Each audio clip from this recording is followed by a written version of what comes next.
So unahin natin ang kontrobersyal na laban sa Pilipinas. Matapos ang pinag-usapang panalo ni Rod Ellen Perez laban kay Eman Bacosa, hindi lang ang resulta ng laban ang naging sentro ng usapan. Naging trending din ngayon ang masayang bonding ni Perez kasama ang kanyang partner sa isang marangyang hotel. Habang patuloy pa ring pinagdedebatehan ng mga fans ang naging desisyon sa laban, marami ang nagtatanong kung ano nga ba ang susunod na hakbang sa kanyang boxing career. Dako naman tayo sa dating 3-division world champion na si John Riel Casimero. Isang matapang na pahayag ang kanyang binitawan kaugnay ng matagal nang hinihintay na posibilidad na makaharap si Naoya Inoue. Ayon kay Casimero na handa niyang ipaubaya kay Inoue ang 4 na world title belts dahil hindi umano yun ang pangunahing habol niya. Ang tanging gusto niyang maiuwi ay ang prestihiyosong The Ring belt. Ngunit alam ni Casimero na hindi ito magiging madali.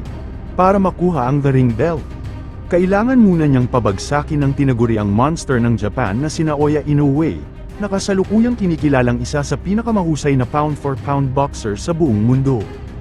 Samantala, patuloy namang umangat ang pangalan ni Jaren Boots Ennis sa pandaigdigang boxing scene. Matapos ang kanyang impresibong panalo laban kay Xander Zayas, opisyal na siyang pumasok sa number 9 ng pound-for-pound rankings. Isa itong malaking hakbang para sa Amerikanong kampyon na matagal nang itinuturing na isa sa mga susunod na mukha ng boxing.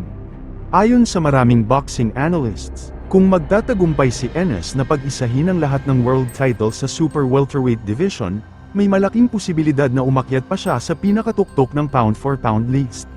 Sa kasalukuyan, nananatiling number 1 sa naturang listahan si Naoya Inoue.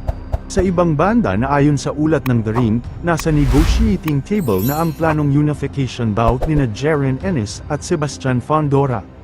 Kung matutuloy ang laban, isa ito sa pinakamalalaking bakbakan sa super welterweight division ngayong taon. At kung magagawa ni Ennis na pabagsakin ng higanteng kampyon na si Fundora, inaasahang aakyat pa siya sa top 5 ng super welterweight. At ngayon, dumako tayo sa balitang muling nagpasiklab sa social media.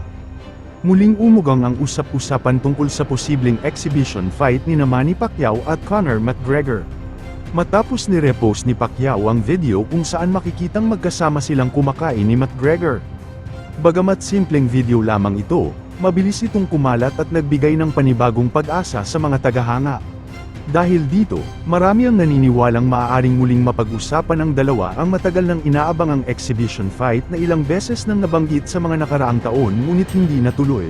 Sa ngayon, wala pang opisyal na kumpirmasyon mula kina Manny Pacquiao at Conor McGregor o sa kanilang mga kampo.